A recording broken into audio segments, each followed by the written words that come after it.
Episode 20 of Welcome to the new share the script that Yamazaki and Sato did comes to the dead end, as Sato doesn't understand what Galgam is. He, did on his instinct of what it should be, and doesn't really listen to Yamazaki, as Yamazaki got the phone call of his family. He needs to go back to his family because of the fact that his father is in the hospital and sick with illness, that his father is worked too hard on the farm, as his father's gotten sick, so Yamazaki needs to work on the farm instead of his father's. Sato is good at doing the script and imagining the stuff when it's come to the thing that he have experienced it, but he can essentially create more of what his experience does with his essentially his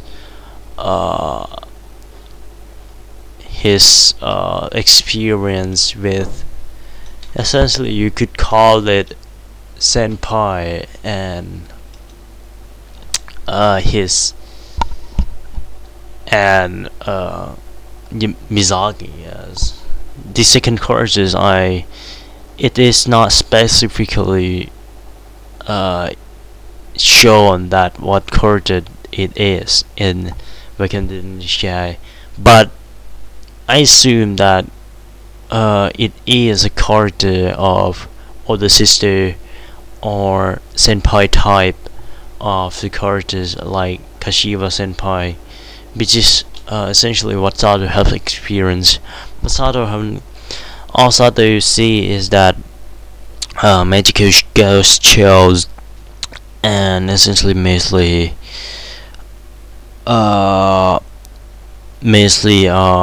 his experience with Mizaki, which is not really shy ghosts, but mostly essentially mysterious rather, but kill attractive, but having this mystery.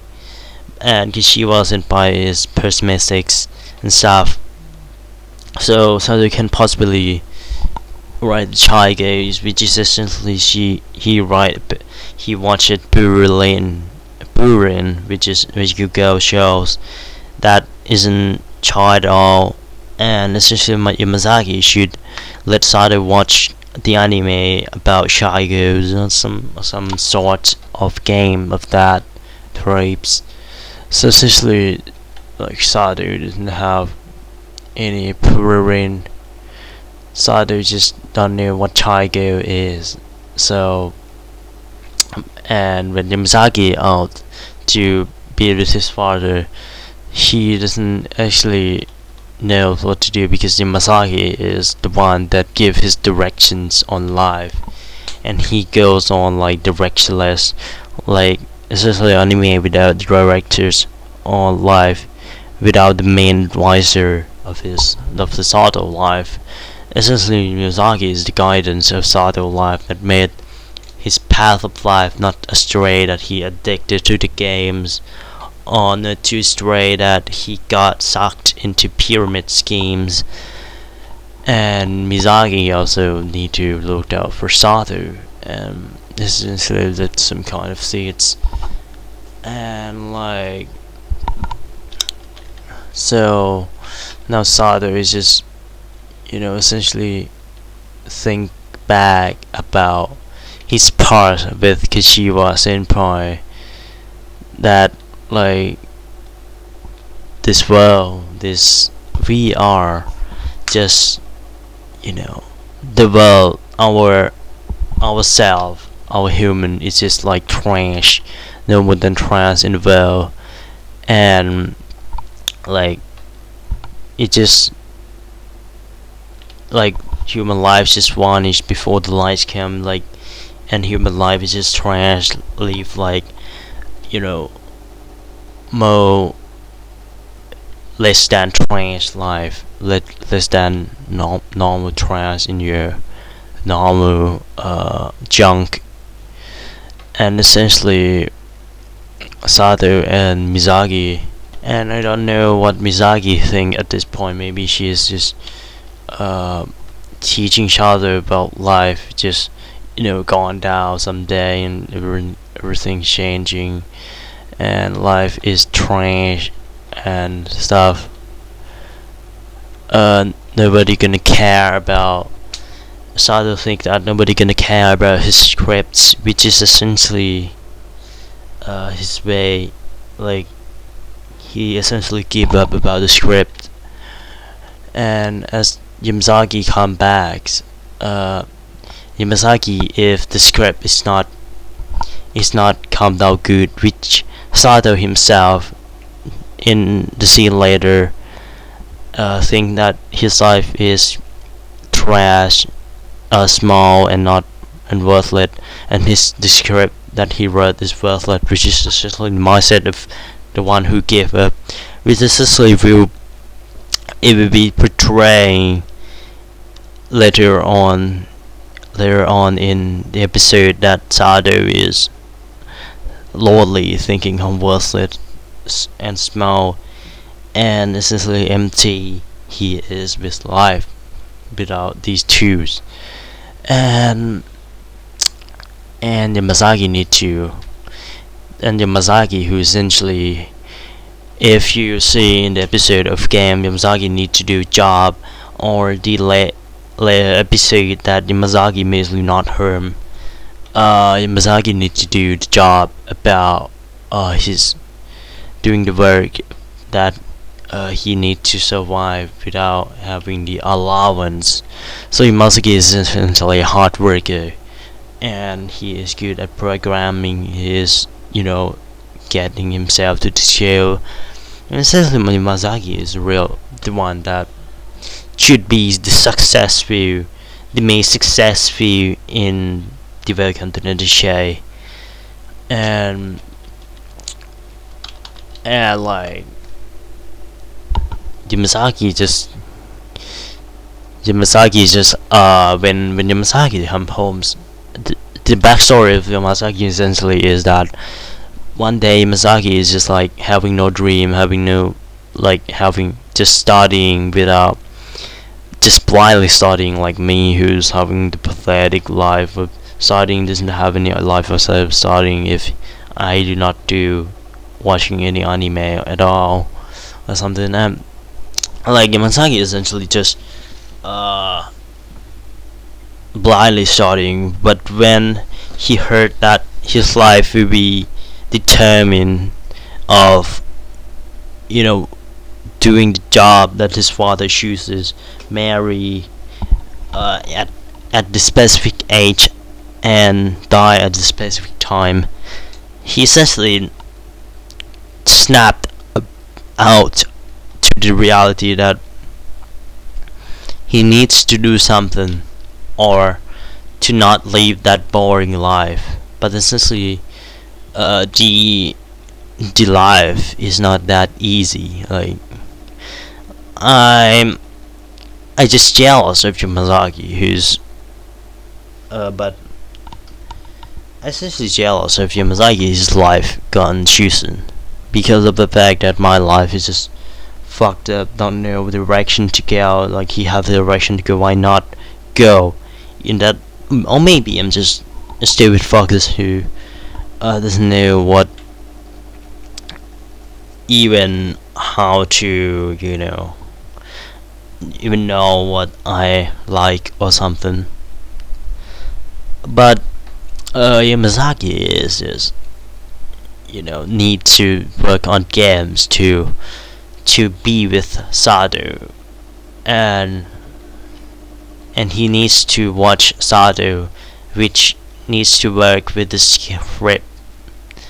And Yamazaki sees Sato that he does not understand even the easiest things about the Gal game.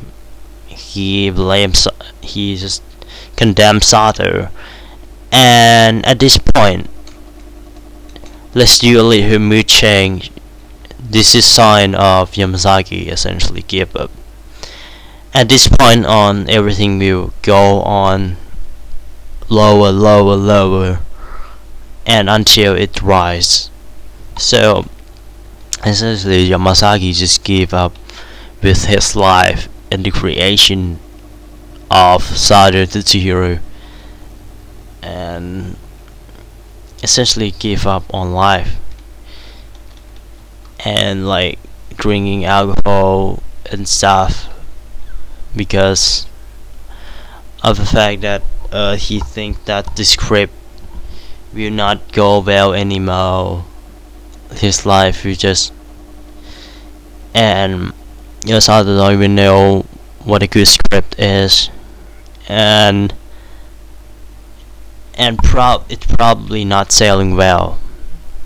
This is a sign of Yamazaki give up. and and then Masaki essentially just know that the future is of his, that no one will buy his crappy game, as he just burning the pics of his pics. Like maybe Yamazaki should just like do the game, create game at home, and distribute it online or something, and doing stuff, and essentially just doing a hobbies to growing more and more, and so Sato and the Miyazaki just essentially give up,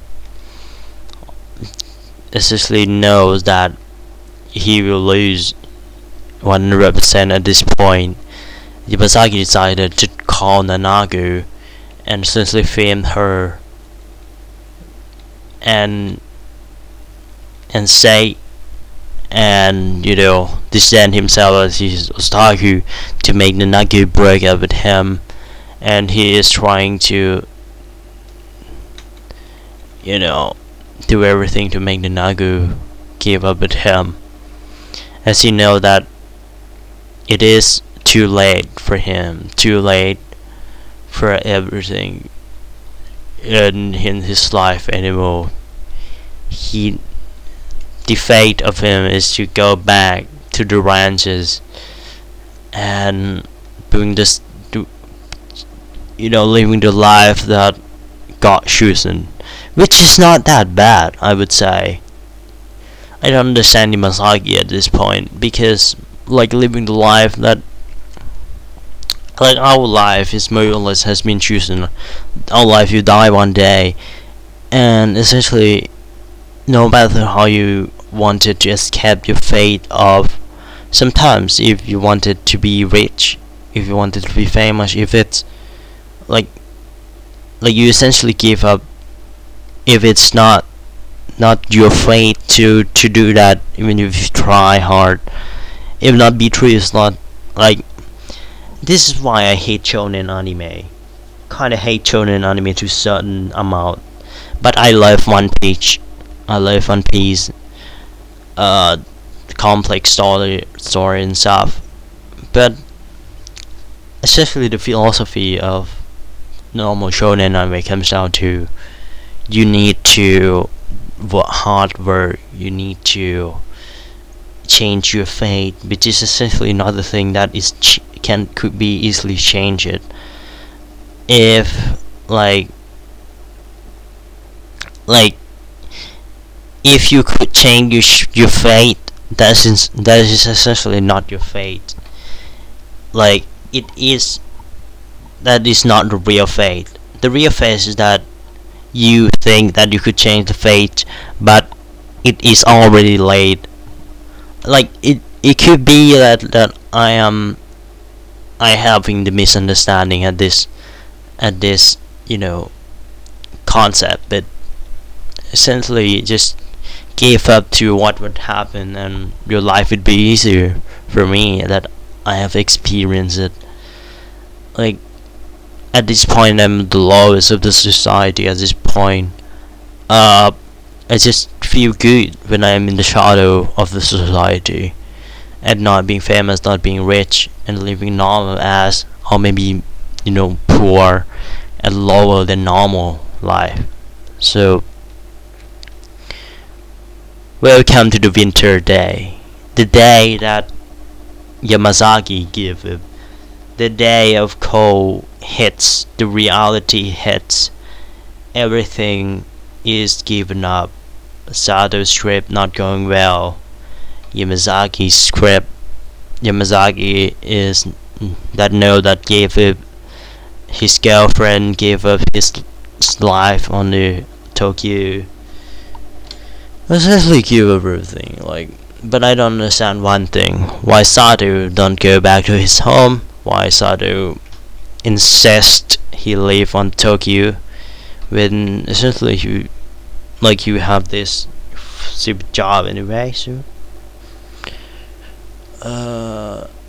part 6 of 7, or maybe I don't remember, of freaking differential analyses, we have go through the first half and gonna end in full 24 episode few comes and see ya.